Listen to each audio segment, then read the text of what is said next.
Hey, good afternoon. I think we're in the afternoon, right? Yes.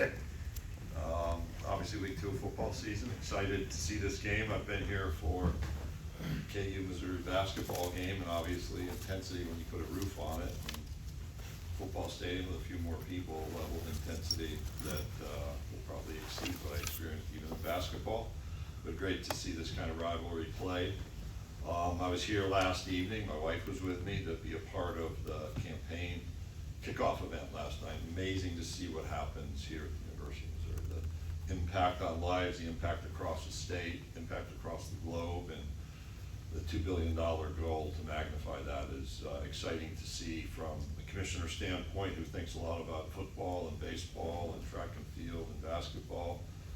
But at the core of what we do is education in our university. So with that, I'm happy to play Ask Greg Anything. Greg, can you talk a little bit about the importance for you to come to a game of this magnitude? Well, it's become a tradition for me to be here week 2, so I'll start there. I was here last year for the Boston College game when the board was acting on the North End Zone project, so fun to see that process. But I love big games, big atmospheres, and we have those all the time. I'll head out near the end of the game, probably a little bit before it's concluded, to head to Norman, another big intra-conference game. And from my perspective, even with our move to a 9-game conference schedule, we've kept that expectation of a strong non-conference opponent. That's relatively unique among our colleagues, and that's an indication of how important a game like this is. And to have something with the meaning, the border war, the history that I've heard quoted, the puns and the antagonistic comments around the game that I've heard from Missouri side, and I'm sure that they're on the other side as well. You know, that's a unique piece of what makes college football really special. Along the lines of the 9-game schedule, do you all have a timeline for kind of setting the 3 permanent games? And I know in the past it was reported there were certain guidelines, competitive balance. Is that similar this time around? I'll start with the last part. What we do, when we started, actually right after expansion in 2021, working with our athletics directors, all 16, we asked about priorities. Fairness and balance were part of that, so the competitive piece, but also seeing people with much greater frequency than we did in the divisional time. So those remain. The timeline is a little bit adjustable. We tend to think sooner rather than later. So we had set some announcement dates, and we're working to see if we can move that up. What we don't want to do is just say 3 annuals. They're not permanents, okay? So just understand, permanence was an old label that you get these 3 and they never change. What we've established with our membership is a 4-year review process. There are some of these annual opponents that will remain, and those are not up for debate, but others that, based on fit, geography, or some of the balance competitively, will be subject to that review. The mistake that was talked about last time is, well, look at our 3, they're really tough compared to somebody else's 3. We don't play a 3-game conference schedule, so we'll do all of this at once, and the plan is to announce the 4-year rotation so you can see, you know what, you play all of your 15 conference colleagues in a rotation, 3 of them annually, the others on and off every other year. And I think the excitement for our fans is you see those 3 annual opponents each year, every other year at home, and then your conference foes, all of the rest, you'll see every other year, home or away, and over 4 years, at least once at home. So those become the focal points, not just the 3. Greg, you had touched on this a little bit earlier, but with this recent era of conference realignment and now moving to a 9-game conference schedule, how important is preserving these kinds of historical non-conference games going forward?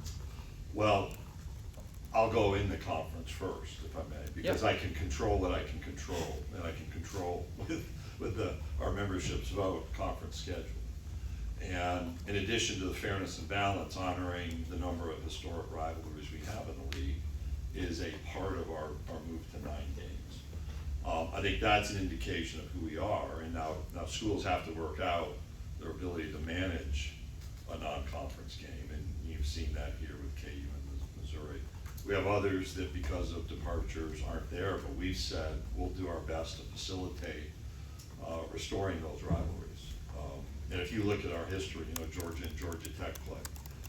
Georgia Tech left the league in the mid-60s, yet we've made that work. We have a set of end-of-the-year in-state rivalries around non-conference games, Kentucky and Louisville, Clemson, South Carolina, Florida, and FSU, so along with that Georgia Tech. So the ability to have non-conference games, have something with great meaning is important to us as a league. Now, whether those things can be worked out, sometimes it takes a while. What are the biggest hurdles typically to, like, if you could wave a magic wand, would you want this game to happen every year for Missouri? And I guess what's the hurdles if not? Well, I've learned enough about the rivalry that I'll be careful about taking a position on how frequently it happens. I think the fact it's happening and the passion you see outside is an indication that, yeah, it should be a thought. Whether that can be worked out remains to be seen. I'll go back to, what's my position when we've had these opportunities, we found a way to fit it in our schedule. Well, what may have been end-of-year games may not be end-of-year games, right, for non-conference purposes because of our scheduling approach, but we would find a way. Where do things stand with CFP talks? With all I have going on, I'm trying to think of the last time I had a CFP conversation was probably early August.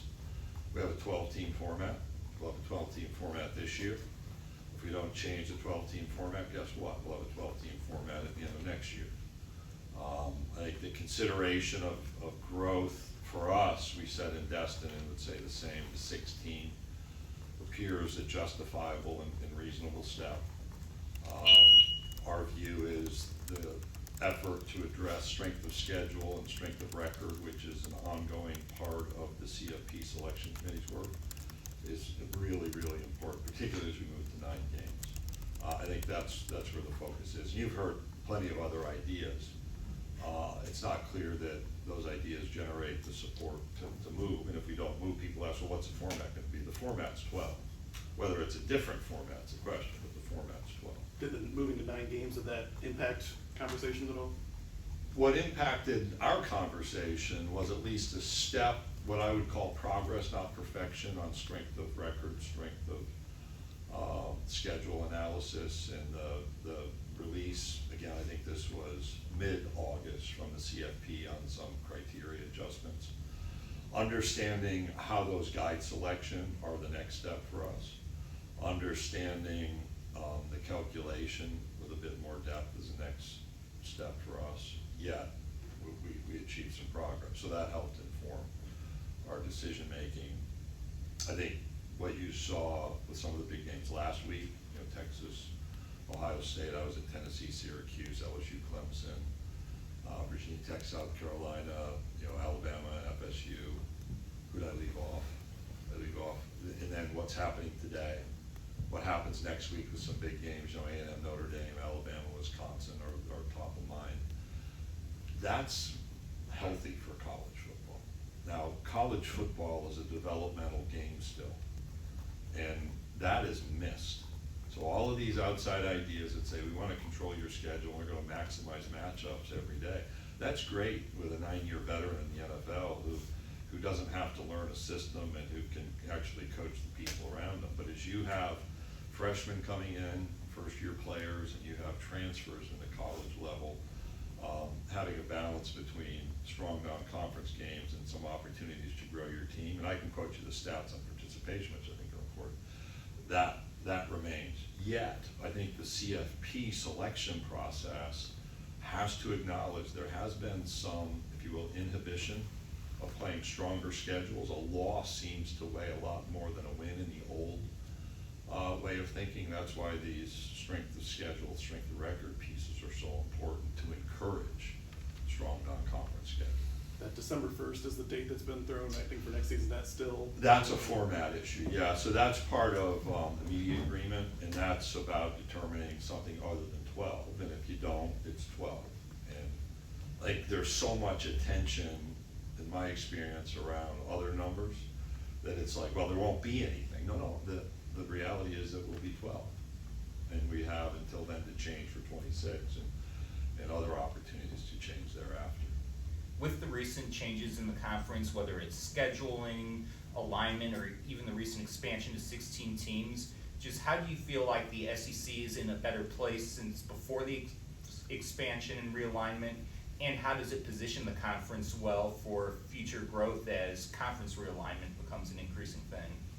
For our own purposes, without comparison, we added maybe 10 minutes to an air flight from our old longest trip to our new longest trip. The contiguous nature of our league, the commitment of nationally leading universities to national championship caliber competition is consistent across our 16. The relationships that have existed historically, a number of them have been restored. You think about the old Big 8 days, which was, what, 30 years ago almost, between Oklahoma and Missouri, for example, and the Big 12 days, which was a shorter period of time for Mizzou and for A&M. I think it defines who we are. One of our athletics directors, as we were looking at expansion, we talked about Oklahoma and Texas, and they meet the "it just means more" test. And there aren't a lot out there that can do that. I think then when you look comparatively, every other league is across 4 time zones. They may not have somebody in the mountain time zone. They're going cross-country with scheduling. Our student athletes can play a game and get back home and be in class for an 8 a.m. class the next morning. I think that's healthy. Our fans can travel to just great cities, whether they're those who are founding members in their communities, whether it's those that joined in the early 90s, those that joined in the 2010s, or those that just joined. I mean, it's just a phenomenal geographic and community fit. You look last year, we won a Sports Emmy for Outstanding Live Broadcast, first time in over 40 years. A college football entity had won that, along with ABC and ESPN. We had nearly 40% of the football viewership as a league. I think all of those are indicators that we made a really, really well-informed decision in going to 16. And when you're scheduling, 16 is a lot easier number to manage than 14, because you want numbers that divide by as many possibilities as you can find. And 14, 18, those 15, those become a little bit tricky. Anybody else? Anything else? Okay, All right, thanks. thanks. See you, Thank great you. game.